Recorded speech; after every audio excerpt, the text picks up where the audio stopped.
Hello and welcome to Life Beyond the Numbers, the podcast for leaders and people curious about creating a more fulfilling work life. I'm your host, Susan Ní Chríodáin, and I help people in leadership make sense of themselves and their work life, especially in times of uncertainty, transition and difficulty. I'm also the author of the award-winning book, Leading Beyond the Numbers.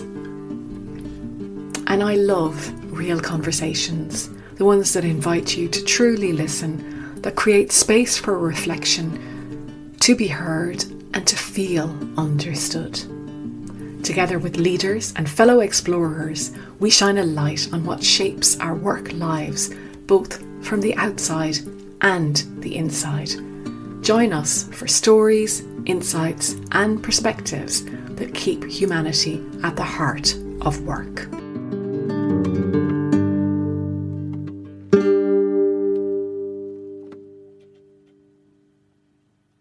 Today, I'm absolutely delighted to be joined by Sheila Walsh. Sheila, you're so welcome to Life Beyond the Numbers. Thanks a million, Susan. Great to be here. So Sheila, 2020 was a bit of a roller coaster year for everybody, I think. But you work for an organisation, a tech company in the travel business. So maybe you can tell me what it was really like at the coalface. I can attempt to. It surely was a most extraordinary year. This time last year, all was good. We were planning our strategy for the year ahead from a people perspective. And pretty much from mid-February, we started to hear rumblings around COVID. And then my CEO and CFO had a meeting with the chair and an external ex-pharma guy. And basically after that meeting, CEO got the leadership team together and was like, okay, this is going to be serious. We need to plan. We literally did like a war room the next day, full day, and kind of just went, what happens here? What we're going to do? What are the decisions we need to make if this really goes as we think it may do? Because as you mentioned, being in travel tech, we had a sense that obviously the impact would be swift and immediate, which is how it transpired to be. So we kind of just moved to very practical, tactical, operational, decisions quite quickly, trying to just do very practical things around ordering laptops, enabling extra Zoom licenses, getting people set up at home, preparing for remote working, which was something we'd never done before. One of our USPs had always been all based in Dublin pretty much. We've got two employees in the States. And then it was like, okay, distributed workforce pretty much overnight. So phenomenal bias to action to make that happen really quickly over that couple of weeks. And pretty much by 13th of March, everybody was working remotely. Yeah, so that was just incredible. How many, Sheila? How many? So that was like the guts of like 450 people. Whoa. Yeah, and also including like we've got a customer contact center and getting everybody set up remotely. Like it was just phenomenal, absolutely phenomenal, and a massive shout out to our IT guys who made that happen. And there was kind of it sounds ridiculous to say now, a bit of like excitement. Oh, this is all happening now, and we're still like novelty. The novelty of it. Certainly, I think a piece around we had sunshine. It was March, April, May. It was really people like, oh, right, this is happening. And everyone kind of, pivoted to that. Zoom, there were the halcyon days of Zoom. Oh, what happened to Zoom? So we're all exhausted with Zoom now. We hadn't found the touch-up appearance button at that stage. We've all found it since. But I think then behind all of that, so there was very much like we were focused on making that happen. But then behind all of that, then obviously there was an impact on our business. And then our CEO and CFO basically stepped away and said, we're gonna figure out what we're gonna do here, and the rest of the LT kind of manage the business, make sure that we keep things going. And to enable us to do that, we did something. We created like another focus, because in a business which is super focused on trading metrics, in a world where obviously airlines aren't flying, that has an immediate impact. So we actually wanted to create clarity and focus for people because we're extremely focused on strategic priorities. And so we just thought, okay, we're going to maximize for the bounce for when it comes and really focus on the internal things we've got influence over. So be it processes, things that are scalable, robust, all that type of good stuff, to ensure everybody was focused and purposed and repurposed if necessary for that particular period. So I do think that was a key piece as well about keeping people engaged throughout that time. We also made conscious decisions around rolling out like our mental health at CarTrawler program. We had trained up about 25 people on being mental health first aiders. Our CSR team played a key role throughout this whole period as well. They had a whole strategy for things that were going to happen and plan for office-based, they pivoted immediately to how can we actually deliver the strategy while everybody's remote. Super sports and social team did the exact same thing. They were like, okay, everyone's remote now. What can we do? And like silly little things that might sound silly, but super important, like sending out biscuits, little treats, doing things remotely, sending out wildflower seed bombs from our CSR committee, doing a stay-at-home challenge. And we were really trying to focus on being inclusive for everybody. So families involved, because obviously people are perched on the end of beds or kitchen tables or the most random places. Now their office is now their home, it's now their gym, it's now where they cook, it's there they eat. Like, it's really challenging. So throughout that time, while this was going on and we were kind of making sure everybody was repurposed and focused on what we could control throughout this period of quite uncontrollable context, CFO and CEO pretty much went through a sale process of the business. So the business actually was sold, and we got new owners throughout this process as well. Oh, which really? Wow. Fairly phenomenal when you think about everything was remote, and nobody to this day even physically met our new owners. So real roller coaster. Absolute roller coaster. And then literally we came towards thinking that we could see pickups, you could see certain things because we can see obviously further out, we can see pent-up demand. And you're like going, okay, this is looking good. You're coming into like end of summer. But then you could just see straight away, as there were decisions made by governments, quite rightly, obviously, around restrictions and quarantines, immediately you would see demand move or shift. So we could see, once Spain put in their quarantine, we could see demand move to Portugal, but then unfortunately then that would change too. So these were having real impacts. As a result, as an LT, which is the leadership team, we had to make some kind of hard choices and decisions then towards the end of the year, and basically to right size our cost base for the next 12 to 18 months, looking through that lens of, we're confident, and we could tell obviously there was a vaccines coming down the tracks. However, there is a lag here. There is a time lag between the rollout and us seeing the tangible positive impact from that. So we started a process to do that towards the end of the year. And basically by the end of the year, we did have a number of employees exit as part of that process. Really challenging, really tough. But I have to say, I'm so proud of everyone in the business, the people who are still with us and the people who left. They were fantastic, like absolutely fantastic. People will, treated with dignity, treated with respect. We did all we could to support our people. Delighted to say people left on good terms. We have some open roles, and a couple of people who have left have referred people back to us and things like that. So for me, that speaks volumes. So a tough time, a tough time. We limped towards the finish line of December. Everyone was exhausted. Come back re-energized and full of optimism for this year. So fingers crossed, vaccines get rolled out and we see the uptick in bookings and volume. And travel again, because I think it's probably something most people miss also. Yes, absolutely. The anability to travel. Yeah. And you and I are both in the UK at the moment, and getting back to Ireland is... Yes, is proving a problem. But it's so different. It's kind of crazy. We would never have imagined life could be like this. But Sheila, I think the thing that comes out there, you talked about everybody maintaining dignity and so on. So CarTrawler puts people first. And I don't think every organization can say that they put people first. How does that atmosphere work in an organization? That's a really good question. It's such an intangible. When I joined CarTrawler, and I'm there 5 years now, it was the thing I was most struck by was it's a really people-centric organization, people-centric culture. And somebody said to me a few weeks ago, culture is king in CarTrawler. And I would never have used that terminology, but it absolutely is. And I think it's such a team player based organization that it's quite unique in that regard. It's also certainly we've worked hard as an LT we really adhere to the Lencioni kind of model and framework, the 5 dysfunctions team. We have a team coach who whips us into shape every couple of months and keeps tabs on us. But we've really focused on the core fundamentals of organizational clarity, communicating that clarity, over-communicating that clarity, minimizing confusion and politics. And when that's present, then you have the good stuff. And for me, the good stuff is that you're creating that environment for people to flourish and thrive. I think role modeling the good stuff too, like as leaders across the business, but everybody in the business. There is such a collegiate atmosphere. We don't nurture rock stars or mavericks or the big egos.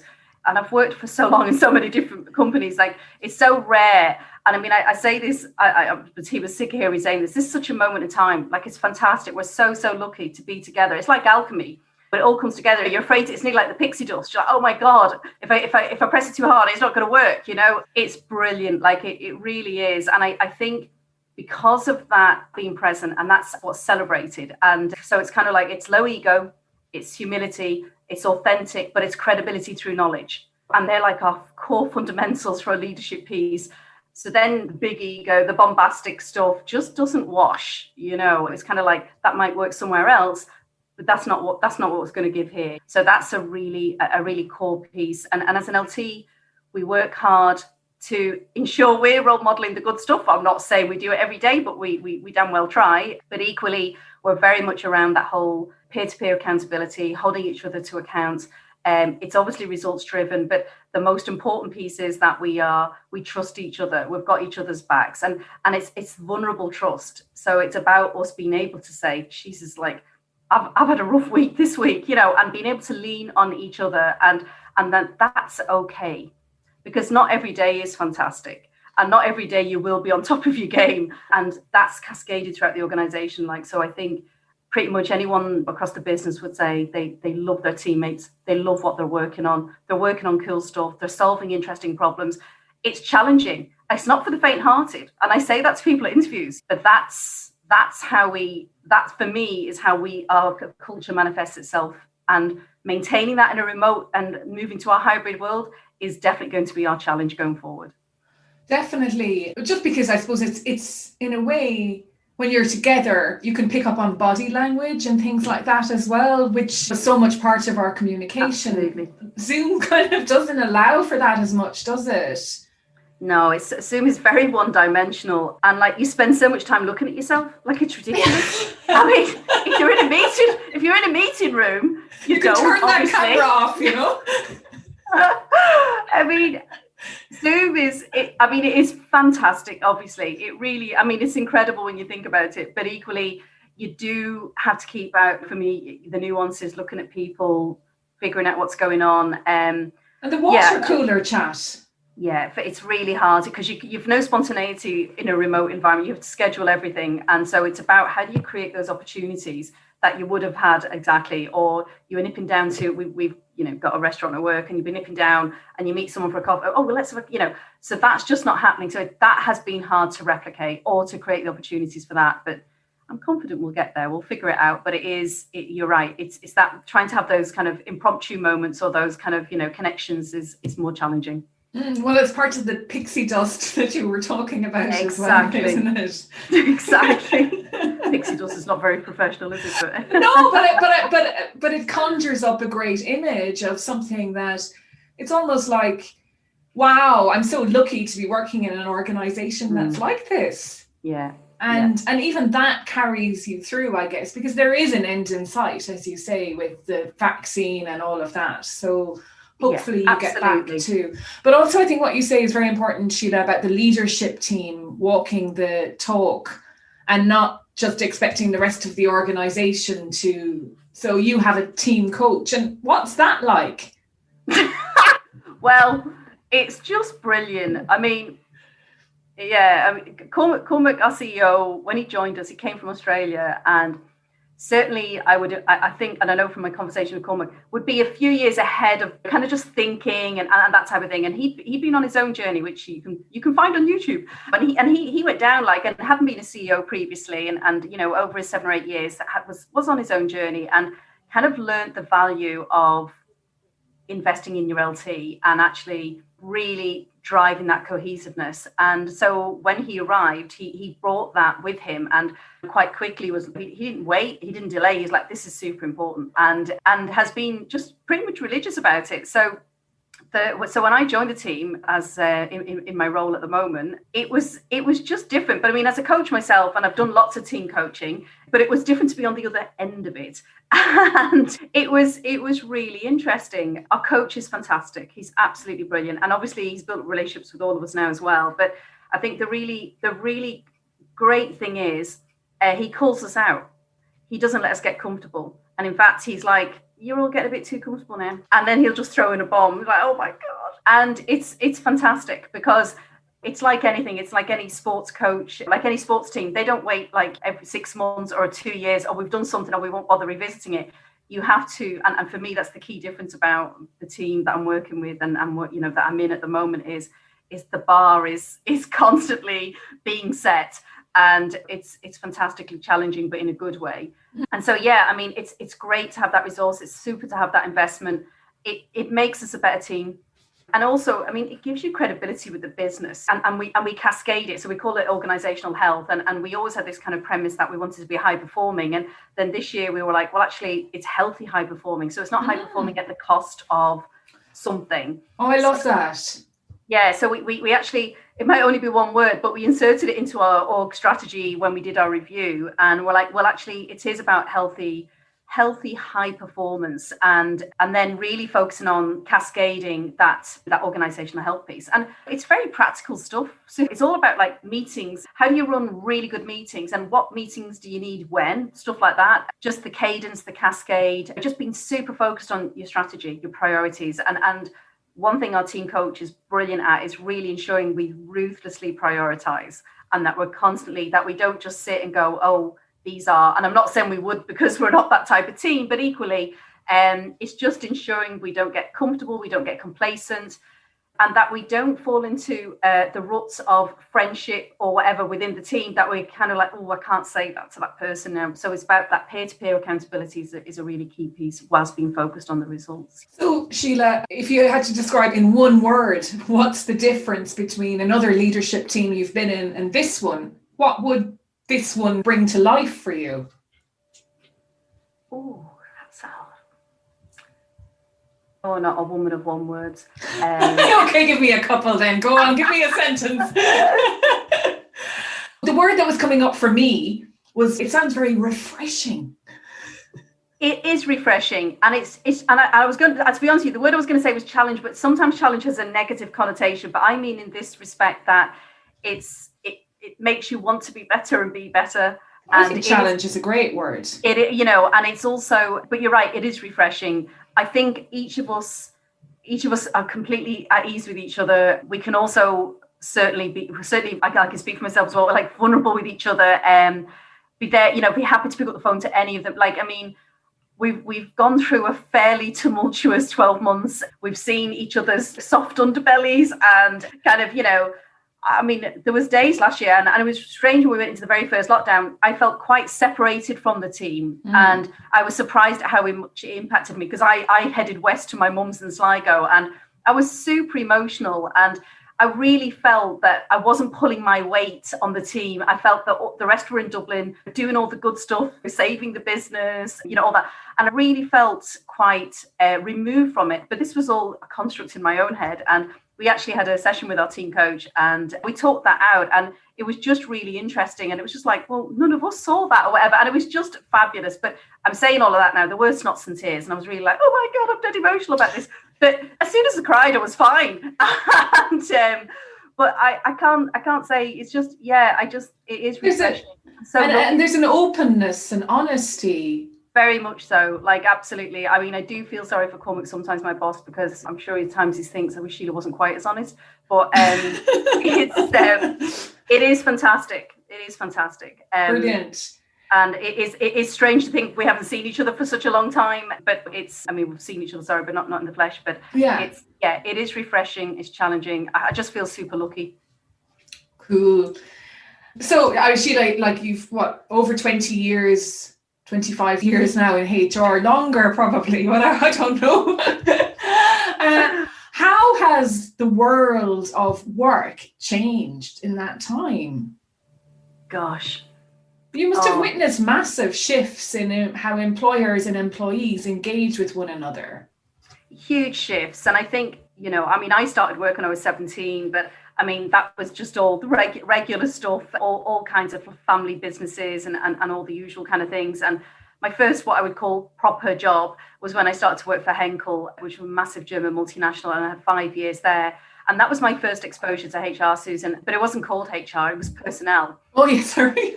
And it was in under finance.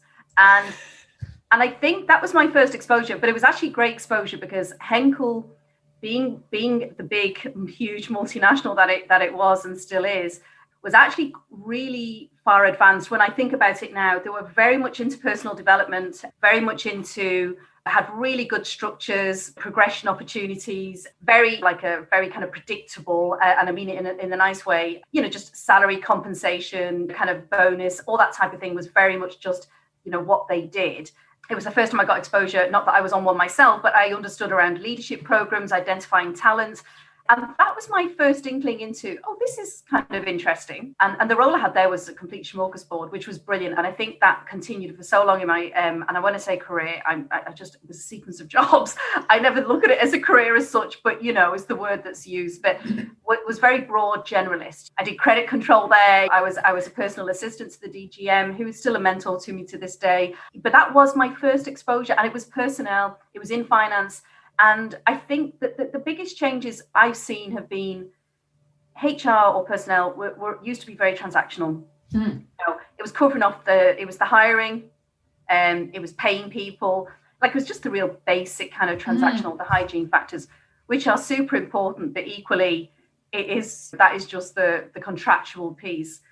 I think as time has gone on and what I've witnessed has been just an absolute pivot that people understand, depending on the business, obviously, but and the operating model. People are centric to pretty much any business. I can't think of really any business that people don't matter. And I think then people started to realize, and employers started to realize, and businesses start to realize, actually, there's more to this. And also, people need more. People need meaning and purpose. When they rock up to wherever they're rocking up to every day, no matter what they're doing, I really believe in the dignity of work. And I do find it ironic that in the last 12 months, the people who have come to the fore are our frontline staff, as we know, but equally the people who stock our shelves, the people in supermarkets, are bin men, people who just make sure stuff happens normally in the background. And there is I think there's a learning in that for all of us, and I think there is that piece about that, that humility about us knowing where we are in the grand scheme of things. So I do think there is a huge pivot towards employers recognizing that there's more to this than just paying people their monthly salary. Clocking in and clocking out. Yeah, and also you're in work for such a length of time. It's about creating that environment for people where they can thrive and get that meaning and purpose. And generally speaking, I've worked in some organizations that maybe weren't terribly purpose-led. However, people were finding that purpose, whether it was through they loved their teammates, they loved what they were working on, things like that. Because I think people seek meaning in different ways. So, if they're not finding it, maybe from an organizational perspective, they find it in their immediate group and things like that. And that's why you have such strong connections at work. And if you have a really good manager, wherever you are in the organization, to me, that's always such a critical relationship. And so I think the main changes have been people realizing, moving from the just paying people their salary, looking after holiday records, those basic things, and really recognizing that investing in people, developing people, giving them stretch and test, all that type of good stuff is a huge piece. And obviously one of the most fundamental changes has been that mindset change of jobs for life. That just doesn't exist anymore. And it wasn't anything I necessarily bought into myself, but loads of people did of our age group. She was like, this is the big kind of thing to search for. But in reality, I just see we will have many roles throughout our lives. And so for me, that's why the fundamental skill set that you bring to each of them is the key bit. And if you deepen it in certain area, that's fantastic. But actually building out and broadening that skill set just really strengthens you as you go through, rather than maybe getting into a rabbit hole of a particular area. But I think they're the key changes. And so that's interesting, the rabbit hole, because people definitely go into rabbit holes. And I know I've done it myself. How do you recognize you're in there? Good question. I think the thing is, some people are delighted to be in a rabbit hole. That's fine. That's true. I think the worst thing is to try and to force someone to do something so some people are happy out deepening their expertise in a particular area, and that's great, or being where they are and happy with that too. But I think equally, if you start to get comfortable, and I think if you haven't learned something new in a while, or if you haven't been challenged, if you find that you've actually, oh God, it's a year since I've actually, I think having that growth mindset is just one of the key pieces to staying alive, staying engaged, even if it's learning some new skill outside of work or something. I think that's really important. And it just keeps things fresh because everything's changing all the time, even if it's just to make a commitment to read an article in something every month or whatever. But how do you recognize it? I don't know. I think sometimes people get a bit of a shock. I think sometimes it's when they might look across and they see the teammates like, oh, why did they get that? Or I haven't. But I do think there's a personal responsibility piece here that people own their own development. And I think we as an organization do create a lot of opportunities, and we're going to be creating more. We're launching our own Thrive development program in the coming weeks, which I'm really looking forward to. But equally, that's just something we're launching. We're not going to be asking every single person in the business, oh, by the way, have you done? There is a sense of you own your own development, you own your own career. And I think we definitely maybe have enabled employees at times to think, oh, we're handling these things to you on a plate. That's not how it is. So if you want it, it will be there. Go and get it. Exactly. Or come and get it even. Or come and get it and own it and be accountable. So I definitely think providing those opportunities are key, but equally people then come and go, okay, I want this, rather than just here it is on a plate, you know? No, totally. Because if you're self-motivated to get involved, then you'll keep going as well. Exactly. Yeah. Absolutely. And what about, Sheila, managing work-life balance? What does that mean to you? Work-life balance. Not so great on the balance now. That's okay. It means different things to everyone. I think you can chase something and maybe feel kind of disgruntled or something that you don't have it. I mean, I love work. I always have loved work. No matter what job I've had, I've always loved it. I'm just one of those weird individuals, as my sister calls me. But I also have a great life. It's a cross. Yeah, you love work. I do love work, and I've always been. I always have done. But I have a great life too. My family, as everyone's family, is just so important to me. My nieces and nephews. The best job I have has been an auntie. Absolutely love my nieces and nephews. I have 12 from 30 down to 7. So I've got like from all kinds of random stuff to deal with on WhatsApp and God knows what else. But like, yes, it can be challenging. For sure, on occasion, but equally, I definitely know at this age how to mind myself, to look after myself. I've bored everyone at work by telling them that when the time changed last October, that I started to go for a walk at lunchtime. Love walking, and it's become this thing now that I'm just obsessed with. And the thing I'm most ashamed of is, like, for years in the office, I never did this because I was too busy, which is just ridiculous.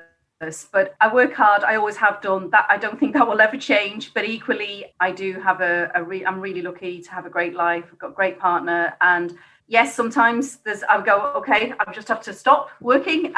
But good diary management. We've got really good cadence of meetings. As an LT, we all hold each other accountable on this as well. Like and it sounds really basic, but we're really good at managing diaries, that type of thing is just, those hygiene factors are super important. And yeah, just working, it's a work in progress, it definitely is a work in progress, but constantly striving to get there. But equally, I'm not a person who gets stressed terribly easily. And as anyone knows me, I've got a very loud laugh and I laugh several times a day, which I think is a great stress reliever, to be honest. So yeah, like just if it's tough times and we've had tough days, they will pass too. And I am quite philosophical about things. So it's all good, It's also you're from working with you and reading your profile, even you talk about being pragmatic and hands-on. And I think that's part of it as well. You're always going to get stuck in, aren't you? I am, even though Cormac tells me religiously to sometimes get out and get out of the weeds. Yeah, learning to be more strategic over the last couple of years has been a challenge for me personally, but definitely I do have a bias for action, but I have a fantastic team. They're absolutely fantastic. And it has been brilliant to see, to let them rock on as well. And I just kind of guide them. I am hands-on, but equally, I have noticed, and I've really tried hard to learn over the last couple of years to enable and empower the people who are on my team I have to step out, and that's really important. And trust, it is about trust, and we have, as our coach tells us, trust and verify. So you're trusting, and then you're verifying that expectations are being met and whatever, and being set and being met. But it's being strategic can be a challenge. Sometimes the avoidance technique, just avoid any, I'll keep really busy doing the small things, which is ridiculous. But it's been great. I've had a super coach over the last 18 months as well myself, who's just been religious about keeping me on track. And I've learned some really simple techniques and frameworks and models to help me do that. And that has been fantastic. That has been really good as well. So I've been really, really fortunate to have had that investment too. Brilliant. Great. That's great. And so maybe what do you enjoy most about working at CarTrawler? Just to send us off, Sheila. Send us off on our afternoon. I'm learning every day. Mostly about myself. But that's honestly the truth. I am learning every day, and I love it. I am really, it is fantastic. I'm super proud of being in the LT. Proud of our people. Proud of what we've achieved, and really excited about what we will achieve. And that's what gets me out of bed every day. And I just believe we've got so much more we can do and deliver, and I'm excited about that as well. So that's what excites me. That's my meaning and purpose when it comes to CarTrawler, which is I'm super proud of it as an organisation, and to be a part of it. It's fabulous. That's brilliant. And it's really brilliant. And I hope anyone listening feels the same about wherever they work, because it's possible. Oh God, it's so possible. I mean, I've spoken to lots of people, and I mean, obviously I'm a coach as well, and I've coached people, and if people can't find it in the organization, find it within some part of it, or within your role, or within your team, because it is hard. And a lot of times it's senior leadership just might not you might not buy into them, or whatever that might be, but find it within your microcosm of your part of work, or whatever that might be. But I do know how lucky I am. I absolutely do. Brilliant. That's so cool, Sheila. And if anyone wants to connect with you, I guess you're on LinkedIn. I am indeed, yes. Yep, I am in LinkedIn. I was going to say that photo. Oh God, when they aged those photos last year, every time I see that photo, my CarTrawler photograph, my nephews had aged me on that app, and that's on that photo. So every time I see that photo, I just look like some haggard wizard something. So yes, everyone's going to be checking you out now. You know that. Yeah, check it out. But actually, I should put that photo up there because it's just hysterical. But yes, I'm on LinkedIn. I'm happy to connect. And Susan, thank you so much. It's been super to talk today. Really. It's been lovely. It's been a real pleasure, Sheila. Thank you for coming along and for being so open about yourself and also where you work. It's a real help for people. No problem. My pleasure. Thanks a million, Susan. Thank you. Thank you for listening to Life Beyond the Numbers. If someone popped into your mind while you were listening, maybe a friend or a colleague, send them the episode. Chances are they'll appreciate it too. And if it spoke to you, a few kind words in a review can help others like us find it too.